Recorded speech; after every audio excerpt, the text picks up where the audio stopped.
Have you guys ever wondered what would happen if Tanjiro was an overpowered protagonist instead of a generic one? One way that could happen is if Tanjiro possessed Ultra Instinct. I know there are a lot of questions revolving in your head, but don't worry, we've got you covered. In this video, we've gathered some interesting theories regarding Tanjiro's Ultra Instinct. In the first theory, and unlike the original storyline where Tanjiro was quite weak in the beginning, Tanjiro is a martial artist. From a young age, Tanjiro was taught martial arts by his father, and he even taught him the ultimate technique of Ultra Instinct. You can say that he's a child prodigy. However, his father's deteriorating health forbade him to train Tanjiro to his full potential, and he was unable to utilize Ultra Instinct in the beginning. In the storyline, Tanjiro ventures into the village to sell coal and has to stay overnight owing to the weather. The next morning, Tanjiro rushes home only to witness his family slaughtered and his little sister Nezuko turn into a bloodthirsty demon. Tanjiro picks up Nezuko and wants to get help and encounters Giyu on the way. Till this point, things are quite similar to the original storyline. Giyu attacks Nezuko, but since Tanjiro was a martial artist, he fights back. Though he lost, Giyu saw the potential that Tanjiro holds and how his little sister Nezuko has self-control and isn't a mindless demon. Giyu sends Tanjiro to Urokodaki to train so that Tanjiro can unlock his full potential, and he does. For the next 6 months, Tanjiro received training from Urokodaki, and by the end of the training, Tanjiro was able to lift a whole boulder with one freaking finger. Urokodaki, after seeing how abnormally strong Tanjiro has become, informs the Demon Slayer Corps about it as well. They knew something was up as a mere human can't achieve the power to lift a whole boulder. Urokodaki sends Tanjiro over to the Demon Slayer entry test, which Tanjiro passes with ace. With the abnormal strength, Tanjiro was also abnormally fast, being able to travel from town to town in seconds. Tanjiro was becoming stronger and faster day by day. Tanjiro also knew that the strength and power he possesses is abnormal, and knows there would be no consequences for his power.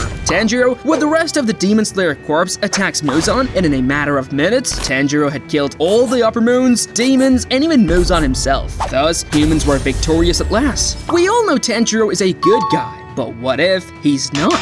That's what we'll see in the second theory. This storyline is quite similar to the first one, like Tanjiro receiving training from his father and everything. However, the difference is the fact that Tanjiro doesn't go to the town to sell coal. As Tanjiro is sitting with his family members, the door bursts open. Tanjiro witnesses a man in white clothes enter his house. He quickly gets up and engages Muzan in combat. However, Tanjiro's body is not fully developed despite his training, and Muzan overpowers him easily. Seeing his potential, Muzan converts both Tanjiro and Nezuko into demons. Soon, Tanjiro wakes up and sees how Nezuko has also been turned into a demon. So he picks her up and goes to find help till he encounters Giyu just like the last time. This time around, Giyu attacks Tanjiro and Nezuko, killing Nezuko and badly injuring Tanjiro, but Tanjiro manages to escape thanks to the distraction Nezuko had caused. After seeing this, Tanjiro started to develop hatred for humans as well as demons. Tanjiro goes to a nearby mountain and settles there. Each night, Tanjiro would head out, massacring small villages, killing all the humans there and devouring them. After massacring hundreds of humans, his body is finally prepared for Ultra Instinct. Combined with his martial arts technique, Tanjiro has become immensely powerful.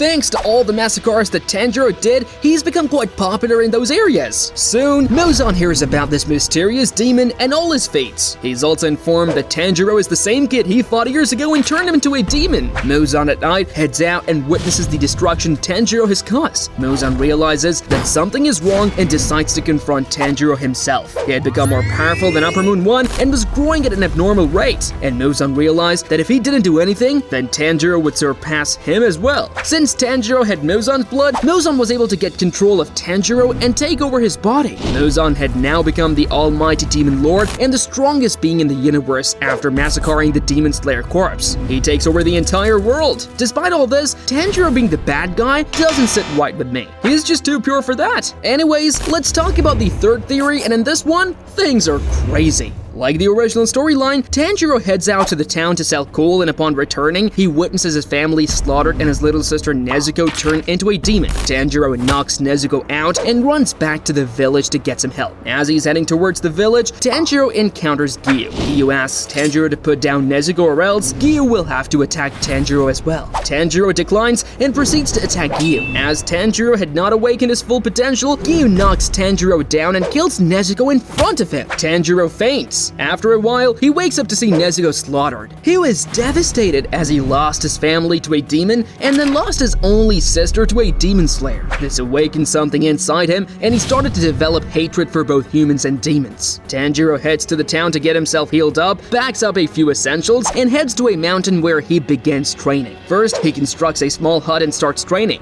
A few years passed and everyone had forgotten about the martial artist Tanjiro. At the end of his training, Tanjiro had mastered martial arts and was able to travel to towns in a matter of seconds, and not only that, he was able to lift whole boulders with ease. In short, he has finally awakened Ultra Instinct. Even after all these, his thirst for revenge was not quenched. He wanted revenge, but he was not sure how strong the demons in the Demon Slayer Corps truly are. For that reason, Tanjiro heads to a small town hiding his identity and opens up a dojo where he teaches other martial arts. After some time, he reveals his true intentions and takes over the entire town. He forces other martial artists to fight against demons and humans. Basically, he had made his own empire. The people of his empire admired Tanjiro for his strength. For them, he was the mightiest being in existence. His army is growing day by day, and he even annexed other small towns into his kingdom, and its existence even threatened the Japanese government. The Demon Slayer Corps were also receiving reports that some Demon Slayers were attacked by the army of Tanjiro's empire. These reports were increasing day by day, and the Corps had no other choice but to send a Hashira. They were sure that the Hashira would come back victorious, but much to their surprise, Tanjiro killed the Hashira in front of other Demon Slayers rather easily. Demon Slayer Corps declared war on Tanjiro's kingdom and attacked the kingdom, but they barely did any damage, and before they knew it, they had suffered heavy loss. This was the same case for the demons, as Muzan had received reports that many lower moons had been killed by this kingdom. So Muzan sends a few upper moons and hundreds of demons to attack Tanjiro and his kingdom, but just like the Demon Slayer Corps, they failed miserably. The inner war of demons and humans played a massive role in their failure. Muzan knew that Tanjiro was a threat to both the humans and demons' existence. With no other option left, he decides to keep the differences aside and visits the head of the Demon Slayer Corps and formulates a temporary alliance with him to defeat Tanjiro.